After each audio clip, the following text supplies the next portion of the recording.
لا يزال الخير حيا لا يزال إن في الدنيا سلاما وظلال.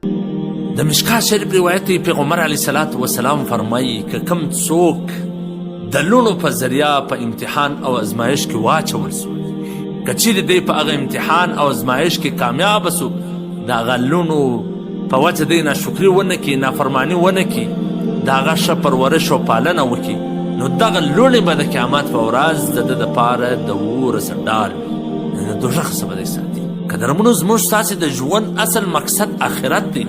که چیرې یو څوک د لوڼو په ذریعه الله د دوژخ څخه ساتي، جنت والا یې جوړوي، دا څومره غټه ګټه ده، دا څومره غټه کامیابي ده. نو دا غټه کامیابي ده د دې سړي دپاره. نو دا لوڼې او دا انجونې پر ځان باندې بوج مه ګڼئ.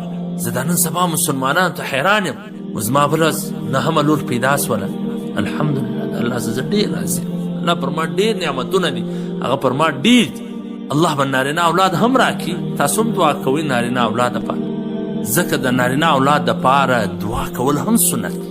انبیا علیهم الصلاة والسلام د نارینه اولاد دپاره دعا کړې. په تحفة الودود کې علامه ابن قیم رحمه الله لیکلي دي چې کله به امام احمد بن حنبل رحمه الله له د لوڼو پلار رالی چې زما لوڼې ډېرې دي، نو امام احمد بن حنبل به ورته وفرمایله چې د انبیا علیهم الصلاة والسلام به اکثره لوڼې وي، نو د انبیا علیهم الصلاة والسلام به لوڼې وي. په دې کې د الله خپل یو حکمت. خو زه دا کله چې دا خلکو ته ګورم، دا خلک راځي یا دا زنانې راځي یا دا خپلوان راځي، زه د دې ته ګورم، زه حیران سم چې یا الله دا خلک دومره ناشکري ولې کوي. صبره خونې له راغله کلي سپین سرې ښځې راغلي دي هغه کې، نو زموږ کوچنیان خواران په مابینځ کې سر ځړولی دي، دوی نه ورته ګډې دي لکه یو څنګه غلط کار چې استغفار ووایست، توبه وکړئ. دا د دې په لاس کې خو نه دي چې دی و دې ته ګډ یاست. دا الله پر ما باندې پیرزو دي، زه د الله پر فیصلو راضي یم چې الله څه کوي ښه کوي. بس وایي چې دا وارث زوی وایي چې دا وارث زوی وایي، مال چې زوی وایي دا هم د الله د طرفه دی، چې لور دا هم د الله د طرفه دی. تاسې ورسې په دنیا کې وګورئ څنګه معذوره کوچنیان پیدا سوي.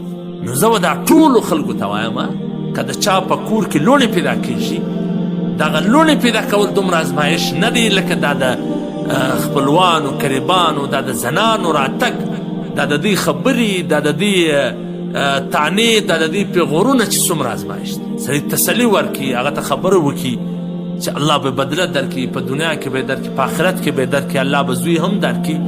دا د دې راتګ د کور دپاره، د خلکو دپاره، دا د مصیبت د نور ازمایش سبب باید جوړ نه سي، دا د تسلي او د خوشحالي سبب جوړ سي. نو که هر چا ته الله لوڼې ورکوي، د لوڼو په ذریعه په امتحان او ازمایش کې اچول کېږي، نو پکار دا ده چې دی د الله شکر ادا کړي، نافرماني ونه کړي، بلکې صحیح تربیت، صحیح پرورش، صحیح پالنه وکړي.